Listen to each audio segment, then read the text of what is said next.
What is up, y'all? Welcome back to the channel. It's time for the next roster update coming up tomorrow, Friday. I think it's roster update number 5. Yes, it is the 5th one, and it could be pretty good. I don't know if it's gonna be a full-on banger because I don't see a ton of diamonds, but I see some. I do see a gold rush though. I see a potential gold rush here. So, as always, I've got a bunch of names off my list. I have a full list if you're a subscriber to my Twitch that you can get, and it has 43 names. This week, I'm giving y'all 28 of them. If you want the full list, subscribe on Twitch. Like I said, I like to have that as a little thing for them. I know not everyone can do that. Don't want to do that. Totally get it. Want everyone to be involved in the investing community. So I still got plenty of good names for you. There's a few I saved for the subs, but you're not missing out if you watch these videos and the other folks in the community who are great at it, and other folks like that. So here we go. Let's start with the diamonds. First one. I think he's still got some pretty good juice on him, especially if he gets to what I'm thinking, which is Edwin Diaz, who I believe can go to 86. Remember, I had him for diamond last time, and I did miss on that, but I think I'm doubling right back down here. 1 walk, 12 Ks in 4 2/3 this period. I know that's not a huge sample, but he's just been diamondy all year, and just the 1 walk should help. It should be enough. I think because the K rate is so strong that they should start moving him into like the 1 teens along with a little BB9. That's why I go 86 instead of just 85. It obviously depends how close he is to 85, but I feel confident with that prediction.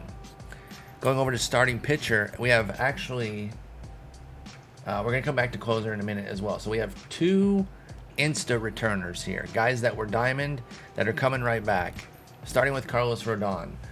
2.6 hits, 9. I think it brings him back right away. He's destined for diamond either way, so if he doesn't make it, just hold. But the fact that he only allowed 2.6 hits during this period should get him right back there. And then the other one, like I said, go back to closer, is another insta returner, and it's Raisel Iglesias. I'm sure there's like a little, feeling some type of way about returning somebody 2 weeks after you change them, but I think that's just part of what's going to happen if they're going to be aggressive, which they are. They've said they're going to be, and I like it. I think it's better for the community to kind of have some of these big pivots. It can create some better investment opportunities. And so what's going to happen sometimes is you're going to take somebody out of a tier, they're going to turn it around right then and have another have a great 2 weeks right then and there, and then jump right back into that tier. That's going to happen sometimes. And I think it should happen at least twice this week with Rodon and Iglesias. 16.2 K, 0 walks, 3.6 hits in his 5 innings of work. Says, hey, I'm back on track. I'm diamondy yet again. Now here's 3 diamond misses for you. I want to talk about them just so you guys know how I feel and you don't assume that they're on the list that you're not getting here. I think these guys are going to get nooched. That's what we call it when the guy gets neutralized. They put some things up, but they take some things down, and it ends up in a no-go. That's where I think we're going to be with Sandy Alcantara. I'm just not sure there's enough. 6.9 Ks, that's not nice. I know we would normally want to say that, but as a K rate, it's not. 6.6 hits is pretty good. 1.5 walks, that could maybe do it. That would be the key, but I think they might hit the K9 again, and that would take it down. So here's the beauty though with him. He's already above quick sell for 85. So you should already be selling. Like, I hardly have any left. I have 1 extra one left because I've already been selling out. His price has been so great that there's no reason that you should still have any unless you're trying to go to the moon. If you're Alcantara to the moon, I respect you. He was my NL Cy Young pick. Frankly, maybe I should have been. But simple fact is, I haven't been playing as much MLB, so I'm a little light in the bank. So I got to get my money where I can. I got everything out right now. You can see I got 6,000 stubs here. I got plenty of stuff liquid, but I'm not where I would normally be in a late June situation because I've been so immersed in OOTP. So for me personally, it was a sellout situation. I trusted Alcantara from day one. I bought a ton of shares, and as you can see, I just sold my last one. So I don't think it goes diamond this week, but who cares, really? You should be selling out no matter what.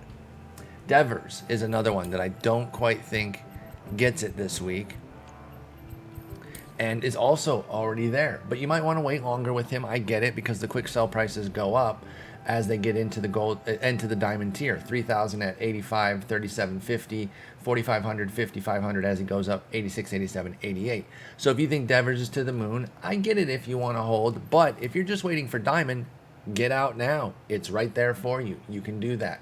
I think he gets neutred because he had a 1273 OPS against righties, but a 690 against lefties. I still think he'll go diamond eventually. I just don't think it's this week, and it shouldn't hurt you because of where his price is.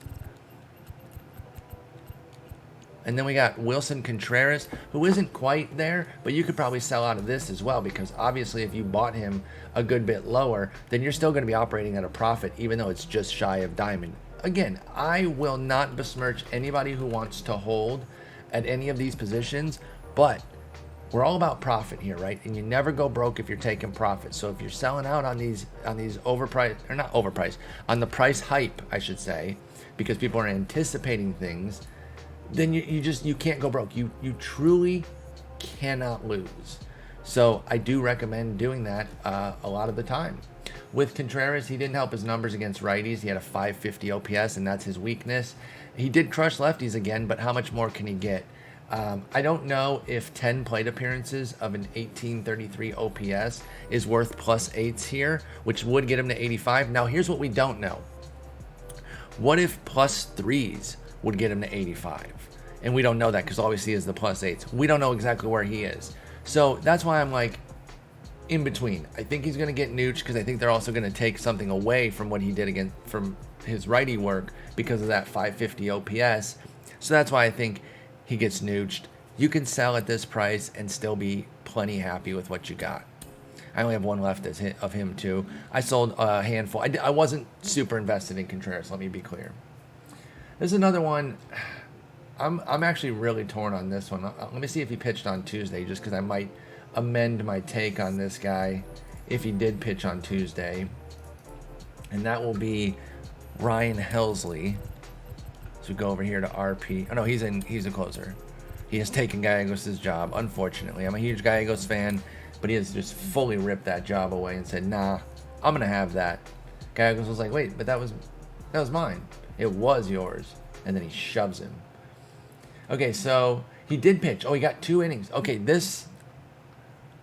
I might be changing my tune live on this one, okay? When I did these numbers, Tuesday had not happened yet. And to that point, we hadn't seen much out of Helsley during this period. He had only accumulated 8 outs of work, 2 and 2/3. He did have 5 strikeouts in that time. So what I had said in the note was only 8 outs this period, but 5 were Ks, 0 hits, 1 walk. Again, tiny sample, so I see +1 instead of +2, which is what he needs. But on Tuesday, on that fateful Tuesday, he added 2 more innings, 2 more strikeouts. So now it's 4 2/3, 1 hit, 1 walk, 7 punchies. That could be enough. You see here that +8s gets him to an 86. I'm going to amend this. I'm going to make this an official diamond for Helsley. I'm in on Helsley to diamond. I'll have to let my Discord know as well. This is a live change. Because I do think those extra 2 innings are enough, especially seeing inside edge. That helps too. If the inside edge wasn't there, I wouldn't necessarily be as gung-ho. But because I see the inside edge being so good too, I definitely got to get in on this and say that Helsley's going to go. I've been holding my Helsleys. I am Helsley to the moon. So, you know, if he goes over 85 tomorrow, I'm going to start selling because that will really boost my my bankroll for sure. Now this one I don't think is going to change upon further review. It's Zach Wheeler. Got him going, just staying at 84. Going to 84 from an 83. Because he might not even get this. He had 0 walks this period. That was the main driver for his work. He was fine, but he wasn't great for Wheeler. So he's tracking for diamond anyway. I'm not worried. By the way, I just looked to make sure my mic was unmuted because I was like, I don't remember unmuting it. What if I have been recording this whole time? That would have sucked. Most people check that beforehand because they have brains, and I'm an idiot. Oh yeah, and he got hit on Wednesday. So Wednesday does not affect it, but prior to that, he'd had 2 starts that were like fine. 11 strikeouts in 13 innings, but 0 walks, 6 hits. So it's a maybe. I really think it's a +1 for Wheeler. Just stick with him anyway, though. Like if you're in, don't jump off here because I do think it's a matter of time. I just don't think it's this week. I also think Anthony Rizzo is going to come up short. But that's because he's going to get... hang on, sorry. I shouldn't say it like that. That phrases it very weirdly. because a +3, I got him going to 84. I was thinking of when I was doing the 84 to 84 and the guys that are going 83 to 84. This is a different tier of player. Excuse me. I got Rizzo going +3. Not quite to diamond, but +3. He's absolutely on fire against lefties, 1256 OPS, and righties, 1096 OPS with 5 homers this period. What I can't quite figure is what is up with Rizzo's price. Why is it so low? Is nobody in on him going up? Like, so if he goes to 84, that's 1,500. That's more than 2x. If he just goes to 83, that's 1,200. There's profit here. What am I missing? I don't know, but get in on Rizzo. Next first baseman, Josh Bell, right below him. So they're in on Josh Bell a little bit more. You see the market a little bit cleaner on him. He's on fire. A huge surge against lefties, 1564 OPS, plus a nice 941 OPS against righties will put him right on the diamond cusp. I think he gets 3 points here, at least 2, but I think 3 is definitely in the cards for Josh Bell to get up to 84 and put himself right on that gold cusp. An outfielder going to 83 in center field is Kevin Kiermaier. He's still hitting, so you got to give him credit where it's due. He's on fire against righties, 391 average, 1005 OPS, but 452 OPS against lefties. It is only 7 plate appearances, so they're not going to kill him. He's already bad. They shouldn't crush him. And I mentioned last time that his hitting doesn't need to be that otherworldly to go gold or to go even diamond because he's so good defensively and speed-wise. But he would need to stay hot against righties for at least another couple weeks. I got him going to an 83 here. Back to starting pitcher. This guy's actually pitching today and pitching quite well, although it will not count for this update, mind you. But Robbie Ray is indeed beasting and feasting a bit. And there he is. He's an 80 right now. I've got him going up to an 83. He's finding his 2021 form a bit. He had 9 Ks per 9, 1.3 walks, and 3.9 hits. The Ks aren't quite where Robbie Ray's Ks often are. And let's see what they were today. I actually have that game on. He has 6 in 6. So he's getting a K per inning, which is fine. It's good. Robbie Ray's usually like over a K per inning pretty firmly. So the Ks aren't necessarily there, but this period, the hits and the walks were excellent. So those are going to get nice love. I think he's going to 83. You know, if you watch my stream or read my stuff, you know I'm not the biggest Robbie Ray guy. And I don't say that to like be negative and just like, let me bring up how I don't like him. No, I only bring it up to say that like, this is coming from somebody who is a little bit on the downside of him. He's looking a lot more like his form. One of the reasons I didn't love him this year was just he had nowhere to go but down, right? He had this career year, new contract. That's just a fade in fantasy for me. That doesn't mean I don't like the player or anything or that I think he sucks. And then when he was struggling a bit, the home runs were a problem again. It wasn't that surprising. But he's getting things back with the command where he's just attacking and saying, here's my good stuff. You can't hit it, trusting himself, and he's pitching better. So I root for Robbie Ray. I don't have any issues with him, even though I'm kind of a negative Robbie Ray guy. And just a little bit, you know, just don't think he's quite an ace. But I do think he can get back to diamond, which you're pretty close to an ace if you can get to diamond. He does what MLB The Show loves very well. You know, with the K, with the big K rate and the hit suppression, he can kind of overcome his walk rate. But even right now, he's limiting the walks, which certainly helps. Where is the other Yankee here? Luis Severino is our next guy. Just got him going +1. He might get a +2 because of that 15.6 K9 this period, but 4.1 walks, 8.2 hits were pretty meh. So I feel like he's pitching brilliantly this year, and he is destined for diamond. So I would jump on board regardless of what we see this period. Health is the only thing that's going to get in his way. Talent-wise, Sevy looks back, like fully back. Now we get into some guys going gold. I don't know this guy's position, so I'm going to go to his team. He plays multiple positions, so I don't know where they put Jeff McNeil. But I put Jeff McNeil at an 82. Huge run against lefties, 600 average, 1314 OPS, and 17 plate appearances. That should lock up the gold right there, and I think it's going to get him beyond the 80, which is why I think he's a nice guy to invest in right now, because if he goes to 82, that's a quick sell of 900. You can still get profit there. Now, if you don't think he's going to go more than that, then maybe you don't want to get in, because quick sell gold is 80 is 400, quick sell 81 is 600. So you got to believe in him a bit more than just baseline gold for McNeil, or else you don't want to invest. I don't really see diamond unless there's a big power spike or sustained excellence against lefties. It will take one of those two things. For now, let's just get him to gold. We'll worry about that. But I don't really see diamond right now. I don't have any. I have 13. I was going to say I don't have any because I didn't think I had that much. I was going to say I don't have too much here. When did I get 13? Oh, you see somebody's got 3 in there for 700, raising the price. I thought I was out on McNeil. I'm forgetting my own orders now. So anyway, I'm going to sell out at gold. If he gets this 82, I'm going to sell out because I don't really see diamond. It's a tough profile to go diamond with no pop. His defense is improved. Remember, he used to be a defensive liability. But, man, I'm really psyched I got these 13 shares now. Probably just bought because he was so low and I have him going over 80. But sometimes I forget my own orders, you know? That's what happens when you're old, y'all. I'm freaking 40. I'm a man. I'm 40. I don't remember things. That should have been his speech. Devin Williams is our next guy. Got him going to 81. He's been dialed in since he gave up 3 earned runs on May 10th. Since that point, 14.1 K9, 2.8 hits, 1.7 walks. Those are all brilliant. And the 1.7 walks, of course, is the most key. You see down there, he's at a 32. So the fact that he's been limiting walks, he's going to get a big boost there. I got him going to at least 81.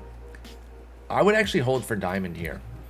I think I'm down to hold for diamond with Devin Williams. I don't have much here, but I might try to get in because there's like actually a chance he goes 83 tomorrow, which I would already be able to profit on. Yeah, I might go for some. I wonder if these, man, why'd you raise it by 30? You know, why'd you go 770 to 800? I don't one stub, okay? Hand up. I don't one stub. I ain't got time for that. But I don't 30 stub either on something like that. That just seems unnecessary. Like, okay, in the grand scheme, it's not that much. It's a 4% jump. Right? If you do 30 into 770, it's 4% jump. It's not insane, but you just don't need to do that. You get things done with 777. You add seven points there, 7 cents, 7 stubs, whatever you want to call it. I mean, call it what it is. It's stubs. I don't know why I acted like there were other names to call it. Call it fucking pesos. Call it yen. I don't care. No, call it what it is. Stubs. But you add 7 there. He's going to get those orders through. There's just no need to waste those other 23 stubs and block off, you know, send everything up now. It's just dumb. It's just dumb. Anyway, Devin Williams getting back on track. Speaking of getting back on track, this guy looks fully back on track. Hopefully you didn't cut him in your fantasy league. I know it was tough to hold, but I play deeper league, so it was easy for me to hold Jake Cronenworth. You would never cut him in like a 15-team league. Not in May. He would have to have like 2 full dog shit months and like start losing playing time before you would cut him in a league that deep. But I didn't, obviously. I'm stuck with him. He's back on track. He's crushing righties and lefties. I think he's definitely going back to gold. And if he keeps hitting like this, I wouldn't rule out a return to diamond. But I'm not going to be pushing for diamond right now. I got 10. If he goes up to 81, which is what I've got, I'm selling. That's only quick sell 600, but I bought lower than that. So I'll be fine with that. If we, actually, I should probably sell. Hang on. That means I should probably sell right now. Oh, see, what'd you do this with the 800s? What'd you do that for? Freaking, I'll buy the 800s. I'll take profit on those and get those sold, you know? Like, what are you doing? But yeah, I'll hold a little bit of Crony. I mean, I don't have that much right now anyway, like with 10 shares left, or 9 shares left after that. But we'll see. I might hold a little for diamond, just to stow a little away. A little 5-pack there. I'm not going crazy. But I do love Jake Cronenworth, one of my favorite players. Speaking of fixing themselves a bit, Brian Reynolds was off to a horrendous start too, and it was looking really, really rough. But he's fixing his biggest weakness with a surge against righties. 429 average, 1326 OPS, 3 homers in 32 plate appearances. That's going to raise him up. I think it's going to get him back to gold at an 81 for Brian Reynolds. So definitely like him this week. Another older outfielder. Actually, that was a stupid transition because this guy's way older than Brian Reynolds, and it just made it sound like Brian Reynolds is old, which he's not. I'm an idiot. Charlie Blackmon is actually old for baseball terms. I got him going back to 80. No homers, but he's 7 for 15 against lefties with a 961 OPS against righties. That should be enough. He only needs 1 point, and obviously 15 plate appearances against lefties is small, but if you're literally 7 for 15 plus doing well against righties, he has to go back to gold. I'd be floored if he didn't. Going back to the Cardinals, have I been to... Oh, Helsley. That actually fit. That transition worked. Miles Michaelis is still a modest K9, but 1.2 walks and 3.1 hits this period should be enough. If he misses and they 79 him, I'm still holding for gold. He's pitching brilliantly this year. He looks so much like the 2018 version. It's been very impressive from Michaelis. He's back. This guy might be like an 89 by the time the roster update comes out. Even though the roster locks on Tuesday, they might just open it up to let Dansby Swanson go up to like a 1,000. No, actually, I got him going gold here from a 77. And I think he's added 2 more homers. Actually, he's added 2 homers today. Look at his price right now. Look at this price. And I have 0. I don't even have 1. I didn't even get 1. Now, this price will probably come down because, again, it is based through Tuesday, which he was great. 1458 against lefties, 954 against righties. But he probably won't go... Like, I think he'll go max 81. I got him for 80. But I think he'll max go 1 more point than that. So if he does that, what's the 81 quick sell? 600. So people, well, I don't know though, because I guess they'll just be holding for the next. It'll come down a little bit, I think. But if you add, oh my God, he's had 3 homers since Tuesday. If you added all of his stuff, including Wednesday and Thursday, he'd have a 1639 OPS against lefties and a 1038 against righties since the last roster update. That's crazy. That's crazy. He's been dialed in. I do have him going gold, though. I need to get one of those. I should have bought one at dirt cheap silver. Now I'm going to have to pay a premium like an idiot. Like I mentioned earlier, I just wasn't playing as much and had nothing to do with MLB. I am nerding out so hard on OOTP lately. I've been having so much fun. But I got back in on the event, the Yuri Perez event, and I've been, my MLB The Show juices are flowing again. I've got a couple of gold nooches. I got Pollock getting nooched. Dominating versus lefties, but sputtering against righties. So I think he gets hit with the nooch again. Because he's already good against lefties, so they'll give him a little trickle, but they'll probably hit him again against righties. Another guy I think gets nooched in the gold level, or in the silver level, trying to go gold, is Daniel Hudson. 9.6 hit 9 this period, I think will get him nooched. And then a few silvers to finish this off that are going to set up for our next golds. We go back out to the Cardinals one more time, and we talk about Dylan Carlson. And a little bit of a theme here. We've had a handful of players who have fit this theme of painful slow starters, guys that looked cooked for a while there. Carlson was looking pretty bad. Now, back on track, looking great. He did only have a 231 average against righties this period, but he had some power. So this is why I think he comes up short of gold, but I do think he's been hitting better. He's looking nice, gets to 79, and sets up a nice hold for gold. Ha-Seong Kim for San Diego has been instrumental this year. Obviously, they've needed him to play a full-time role. I think he's got a +1 coming because he went 7 for 13 against lefties, similar to what Blackman did. It's a small sample, but when it's that good, that really helps. Now, he does have a 573 OPS against righties in the same period, so he might get nooched, but I think there's enough there for a +1 and then set him up for a potential hold for gold. Speaking of getting back on track, this one a pitcher, Logan Webb. He was never left for dead. Nobody was like, oh, what's wrong with this guy? He's a piece of garbage. But it was a little bit like, oh, maybe he's not like the stud that we saw last year.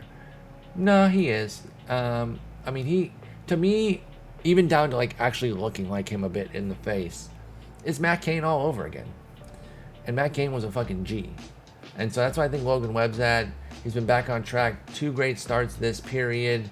If you kind of go back, he's now gone 8 straight without allowing more than 3 earned for a 2.86 ERA with 48 strikeouts and 50 in the third, as well as a just under a 1 whip literally a .99 whip because he has 50 base runners and 50 in a third. So yeah, I think Webb's going to get at least the +1. The reason I didn't quite put him up there to gold yet was because the strikeouts weren't really popping just yet, but I do think he's working his way back and definitely hold for gold with Webb. I have to check something on this next guy. He started this week. I can't remember what day it was though, and if it was Tuesday, he might have doofed himself. He might have did it. Spencer Strider, what did you do? Yes, it was on Tuesday. Okay, so another amendment on the fly here. I had him getting +2. Remember, or not remember, you might not know this. He snuck into silver during the last roster update, which is just transactions and positional changes. He's shifted to SP, so he got a big stamina, and he got a stamina boost, so he moved into silver. Well, I had him getting +2, going to 79, because he had 19 strikeouts, 3 walks, 5 hits, and 11 in the third. Then he decided to get blasted by the Giants, so now it's 15 innings with 11 hits, 4 walks, which is, a 1 whip, that's fine, and 23 strikeouts. So in the end, I think he gets a little bit of strikeout love, and maybe a sprinkle of walk love, because it is 2.4 walks per 9. That's pretty good. He's a 4.2 for the season. So I think a sprinkle of walk love, or actually a sprinkle of Ks, and then like a little boost of walks, like 8 points, and that should get him up to like a 78 at least. Maybe not the 79 that I had. It doesn't change anything. He's still hold for gold.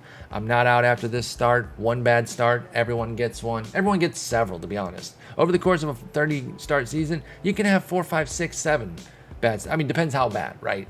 If your bad starts are 4 innings, 5 runs, you can have a handful of those. If they're 1 inning, 6 runs, you can have like 2. But this one was pretty bad. It was 3 2/3, 6 runs. Can't have too many more of those, but he already had a bad start at Arizona as well. So he has an occasional clunker like anybody else. All right, this guy, he became a fan. I became a fan of his for his Tops Now card during the tournament this past weekend, and that's Kyle Farmer. Kyle Farmer's Tops Now card is a god, but live series Kyle Farmer is going to get +1, I think. Some contact against righties. No homers this period. Not a whole lot going on, but somebody that goes to 78 or 79, I got to give him some attention. I'm not the biggest Kyle Farmer guy in terms of real life. I don't know that I really believe in his bat. He can crush lefties, but are you going to face enough lefties to really push gold or anything? No, it's not for me. It's not a hole for gold for me. And then finally, our last guy here is a pitcher that a lot of people have believed in over the years. Is he finally breaking out? Is this finally the Nick Pivetta breakout season? 10.8 Ks, 5.9 hits, drives the gains this period. I got him going up 2 points to a 77. And if he keeps pitching like this, he can go gold. Now, that is a colossal if. If you're asking me to bet, I would bet against. I'll be nervous. Like, there are some things that are backing up what he's doing, too. I'm not even saying it's a stone cold fluke. I've just been down this road before with good Nick Pivetta, and he always seems to let mediocre Nick Pivetta come running back and take him over. But, I'm rooting for him. I hope it goes well. He could definitely get gold next time, down the line. I think this week he gets +2, maybe +3, 77, 78, and sets it up. So, there you go. Handful of new diamonds. I got 4 new diamonds for you and 7 new golds. Like I said, if you want the full list, twitch.tv/Spore. Subscribe over there. Jump in our Discord. You get the full list. Plus, you get the conversation of people talking about all the different ways to invest in the market, to plan for City Connect things, or when a collection thing is coming up, or, hey, save these All-Star cards because they're going to go up because they're going to be part of this collection. My Discord, along with others, by the way, I'm not acting like we're the only Discord in the community that does it, but they do a great job of really helping people maximize the stubs. And like I said, a lot of it's the community there too.